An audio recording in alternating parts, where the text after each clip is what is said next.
Hello guys, welcome back to my channel. So എൻ്റെ ഒരു ഓർമ്മ ശരിയാണെങ്കിൽ ഒരു മാസം മുന്നാ തോന്നുന്നു എനിക്ക് ഈ ഒരു കമൻറ്റ് വന്നത്. NDA കുറിച്ച് ചെയ്യുമെന്ന് വെച്ചിട്ട്. മേ ബി ഞാൻ കുറേ NDA എക്സാം എഴുതാൻ പോകുന്ന വീഡിയോസൊക്കെ ചെയ്തിട്ടുണ്ടായിരുന്നു. അതുകൊണ്ടായിരുന്നു ഇങ്ങനെ ഒരു കമൻറ്റ് വന്നത്. ആൻഡ് ആക്ച്വലി ഞാൻ ഈ ഒരു വീഡിയോ ഷോർട്സ് ആക്കി ഇടാന്ന് വെച്ചതാണ്. പക്ഷേങ്കിൽ ഞാൻ ഓൾറെഡി ഷോർട്സ് എടുത്ത് എഡിറ്റ് ചെയ്യാനിരുന്ന സമയത്ത് 6 മിനിറ്റ് 7 മിനിറ്റെല്ലാം ഉണ്ട് ഷോർട്സ്. അതുകൊണ്ട് ഞാൻ വിചാരിച്ചു ഇത് എന്തായാലും ലോങ് വീഡിയോ ആയിട്ട് ചെയ്യാമെന്ന്. So here we are. NDA കുറിച്ചാണോ സംസാരിക്കേണ്ടത് അല്ലെങ്കിൽ എൻ്റെ NDA എക്സ്പീരിയൻസിനെ കുറിച്ചാണോ സംസാരിക്കേണ്ടത് എന്ന് മനസ്സിലായില്ല. പക്ഷെ ഞാൻ എന്തായാലും രണ്ടും ചെയ്യാം. അപ്പോൾ NDA എന്ന് വെച്ചിട്ടുണ്ടെങ്കിൽ it's National Defence Academy. It's a joint defence training institute for Indian army, Indian navy and Indian air force. നമുക്ക് ഈ ഒരു എക്സാം എഴുതാൻ NDAയിലേക്ക് കയറണമെങ്കിൽ UPSC NDA എക്സാം എന്ന് പറഞ്ഞിട്ട് എക്സാം ഉണ്ട്. അത് വർഷത്തിൽ 2 തവണ നടക്കും. മെയ് ആൻഡ് സെപ്റ്റംബറിലാണ്, മെയ് ആണ് തോന്നുന്നു എൻ്റെ റൂമയിൽ എക്സാംസ് നടക്കും. നമുക്ക് ആ എക്സാംസ് ക്ലിയർ ചെയ്ത് കഴിഞ്ഞാൽ SSB ഇന്റർവ്യൂ ഉണ്ടാവും. അത് കഴിഞ്ഞിട്ട് ഒരു മെഡിക്കൽ ടെസ്റ്റും കൂടി കഴിഞ്ഞാൽ നമുക്ക് NDAയിലേക്ക് ജോയിൻ ചെയ്യാം. ഇതിന് 16.5 വയസ്സ് മുതൽ 19.5 വയസ്സ് വരെയുള്ള കുട്ടികൾക്ക്, മീൻസ് ആ ഒരു ഏജ് കാറ്റഗറിയിലുള്ള ആൾക്കാർക്ക് മാത്രമേ ഈ ഒരു എക്സാം അറ്റൻഡ് ചെയ്യാൻ പറ്റുള്ളൂ. If you trying to join in navy or air force, you should be taking physics and maths subjects in 12th. ആർമിയിൽ അങ്ങനെ ഇന്ന സബ്ജക്ട്സിലാണ്. കൊമേഴ്സിലുള്ള ആൾക്കാർക്കും മാത്സ് ആൻഡ് ഫിസിക്സ് സബ്ജക്ട് അല്ലാത്ത ആൾക്കാർക്കും കൂടി ആർമിയിലേക്കാണെങ്കിൽ നമുക്ക് കൊടുക്കാം.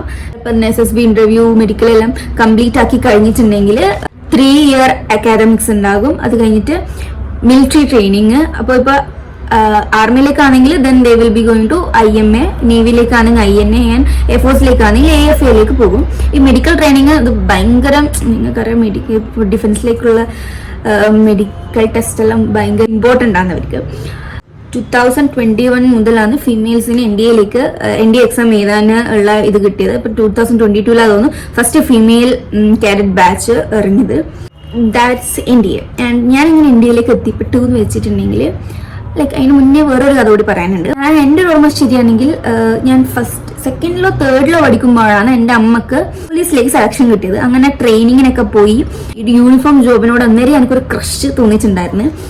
അപ്പോൾ അമ്മക്ക് ജോലി കിട്ടി, ട്രെയിനിങ് കഴിഞ്ഞ് ജോലി കിട്ടി. അത് കഴിഞ്ഞാൽ നമുക്ക് കുറേ ഓഫീസേഴ്സ് ആയിട്ട് get to know lots of officers. Stars എല്ലാം വെച്ച ഓഫീസേഴ്സിനെ ഞാൻ കാണാൻ പോയിട്ട് ഡൗൺ ടു എർത്ത് പേഴ്സൺസ്, എത്ര വലിയ പൊസിഷനിൽ നിന്ന ആൾക്കാരാണെങ്കിൽ അവരപ്പോൾ കുറച്ച് സമയം എനിക്ക് ഇന്ററാക്ട് ഒക്കെ ചെയ്യാൻ പറ്റിയിട്ടുണ്ട്. അപ്പം അന്നേരം എനിക്ക് ആ ഒരു യൂണിഫോം ജോബിനോടൊരു ക്രഷ് ആയിരുന്നു. IPS ആയിരുന്നു എൻ്റെ ഒരു മെയിൻ ഫോക്കസ്. പിന്നെ നമ്മുടെ കൊറോണ ടൈമിൽ രതീഷ് ചന്ദ്ര IPS എന്നിട്ട് കണ്ണൂർ ഒരു ഓഫീസർ വന്നിട്ടുണ്ടായിരുന്നു. അത് ന്യൂസിലെല്ലാം ഭയങ്കര ഫേമസ് ആയിരുന്നു. നേരെ like decided that if I am doing A job it will be definitely A uniform job.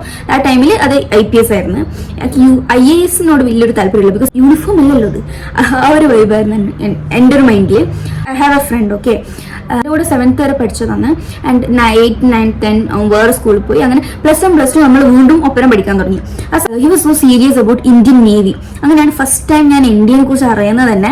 I already know NDA because ഞാൻ ത്രോ ബോൾ കളിക്കുന്ന സമയത്ത് എൻ്റെ ഒപ്പം സീനിയറായി കളിക്കുന്ന ചേച്ചിമാരെല്ലാം പറയും, മീൻസ് 2021 ഫസ്റ്റ് ഫീമെയിൽസിനെ അലോ ചെയ്തത് സമയത്ത് ഇവരിങ്ങനെ പറയുന്നത് NDAക്ക് കൊടുക്കണം, NDAക്ക് എഴുതണം. അങ്ങനെ ഒരു NDA എൻ്റെ മൈൻഡിൽ ഓൾറെഡി നോട്ടഡ് ആയ ഒരു സാധനമായിരുന്നു. പക്ഷെ ഇവൻ വന്നതിന് ശേഷം ഇവനിങ്ങനെ എപ്പോഴും ഇങ്ങനെ പറയും NDA അങ്ങനെ ഞാൻ ശരിക്കും NDAയിലേക്ക് ഞാൻ ശരിക്കും ഒരു ഫോക്കസ് പോയത്. അതായത് IPS ഒക്കെ എഴുതണമെങ്കിൽ ലൈക്ക് മീൻസ് എൻ്റെ ഒരു കുഞ്ഞു മനസ്സിൽ തോന്നുന്ന തോട്ട്സ് എന്താ വെച്ചിട്ടുണ്ടെങ്കിൽ IPS ഒക്കെ എഴുതണമെങ്കിൽ 4 കൊല്ലം നമ്മൾ ഡിഗ്രി ഒക്കെ എടുത്തിട്ട് വേണം നമ്മൾ IPS. അപ്പം NDA ആകുമ്പോൾ ഞാനിപ്പോൾ 12th +1 പഠിച്ചുകൊണ്ടിരിക്കുന്ന സമയമാണെങ്കിലും എനിക്ക് NDAക്ക് എക്സാം ചെയ്താൽ ആ ഒരു തോട്ടാണ്. So decide to do NDA. അങ്ങനെ നമ്മളെ നാട്ടിലൊരു സാറുണ്ട്, ജനറൽ വിനോദ് നയനാർ സാർ. അങ്ങനെ സാർ നമ്മൾ കുറച്ച് പിള്ളേരൊക്കെ കൂടി സാറിൻ്റെ അടുത്തേക്ക് ക്ലാസ്സിന് പോയി. അപ്പോൾ സാറാണ് നമുക്ക് ഒരു കണ്ണൂർ ആർമി സ്കൂളിൽ ഇവർ NDA കാഡറ്റ്സിന് വേണ്ടിയിട്ട് ഒരു training programme, means coaching centre, physical ട്രെയിനിങ്ങും എല്ലാം ഉണ്ടായിരുന്നു അവിടെ. അങ്ങനെ അതിന് മുന്നേ കഴിഞ്ഞ കൊല്ലത്തെ സെപ്റ്റംബറിലെ ഒരു എക്സാം ഞാൻ എഴുതിയിട്ടുണ്ടായിരുന്നു. ജസ്റ്റ് എങ്ങനെ എക്സാംസ് ഒക്കെ NDA എക്സാം എന്ന് അറിയാൻ വേണ്ടിയിട്ട്. കിട്ടിയിട്ടുണ്ടായിട്ടില്ല. ഈ വർഷത്തെ ഫസ്റ്റ് എക്സാമും കൂടി ഞാൻ എഴുതി, അതിലും കിട്ടിയിട്ടില്ല. അൺഫോർച്ചുനേറ്റ്ലി എനിക്ക് അന്നേരം നല്ല സങ്കടം ഉണ്ടായിരുന്നു. ഇനി എനിക്ക് എഴുതാനാവില്ല because I'm 2006 kid. So 2006 ഈ വർഷത്തെ ഫസ്റ്റ് എക്സാം എഴുതാൻ പറ്റില്ല. ഈ സെപ്റ്റംബറിൽ വരുന്ന എക്സാംസ് എഴുതാൻ പറ്റില്ല. So sad. ഇനി നമുക്ക് നേവിയിൽ വേണമെങ്കിൽ കയറാം. ലൈക്ക് BTech ഇൻ മറൈൻ എഞ്ചിനീയറിംഗിൽ ഒരു BTech എടുത്തിട്ട് അല്ലെങ്കിൽ BSc നോട്ടിക്കൽ സയൻസ് ഒക്കെ പഠിച്ചു കഴിഞ്ഞാൽ നമുക്ക് നേവിയിലേക്ക് പോകാം. Like I'm so disappointed, I'm so sad that I could not get to NDA. Uniform ജോബേ ചെയ്യൂ എന്നൊക്കെ പറഞ്ഞാൽ ഞാനിപ്പോൾ എവിടെയുള്ളതെന്ന് നിങ്ങൾ മീൻസ് ഇതുമായിട്ട് ബന്ധമുള്ള ഒരു കാറ്റഗറിയിലല്ല ഞാനിപ്പോൾ ഉള്ളത്. So right now I am a BE in aeronautical engineering student in Bangalore.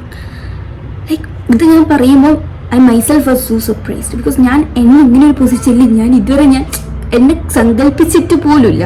ഈ life is so unpredictable, like unexpected എന്നൊക്കെ പറയുന്ന ടേം എത്രത്തോളം സത്യമാണ് എൻ്റെ ജീവിതം ഇങ്ങനെ എൻ്റെ മുന്നിൽ ഇങ്ങനെ കാണലാണ്. Aeronautic engineering is not a bad course and all. I really love the course because ഒരു പവറിൽ എയറോനോട്ടിക് എഞ്ചിനീയറിംഗ് സ്റ്റുഡൻ്റ് ആണെന്നൊക്കെ പറയാം. അങ്ങനെ ഞാനിപ്പം എയറോനോട്ടിക് എഞ്ചിനീയറിംഗ് സ്റ്റുഡൻ്റ് ആണ്. അപ്പോൾ that's all I want to talk about this NDA and my NDA journey. അപ്പോൾ നിങ്ങൾക്ക് ഇതുമായി റിലേറ്റ് ചെയ്ത് എന്തെങ്കിലും ഡൗട്ട്സ് ഉണ്ടെങ്കിൽ, അല്ലെങ്കിൽ ഞാൻ പറഞ്ഞാൽ നിങ്ങൾ തിരുത്താൻ ഉണ്ടായിരുന്നെങ്കിൽ just comment below. Okay, and that's all about today's video. If you guys like my video, give the big thumbs up. അതുപോലെ എൻ്റെ ചാനൽ ആദ്യമായിട്ട് കാണുന്നവരുണ്ടെങ്കിൽ പ്ലീസ് ടു സബ്സ്ക്രൈബ്. ലാസ്റ്റ് 3 മാസം കൊണ്ട് ഒരുപാട് സബ്സ്ക്രൈബേഴ്സിനെ കിട്ടിയിട്ടുണ്ട്. Thanks a lot. Do follow me on Instagram. Okay, my Instagram ID is this. And നമുക്ക് അടുത്തൊരു വീഡിയോയിൽ വെച്ച് കാണാം. അതിൻ്റെ കണ്ടൻസ് എന്തെങ്കിലും ഉണ്ടെങ്കിൽ ഒന്ന് കമൻറ്റ് ചെയ്യണം. ബിക്കോസ് നല്ല ക്ഷാമാണ് ഇപ്പോൾ കണ്ടൻസിനൊക്കെ. ആൻഡ്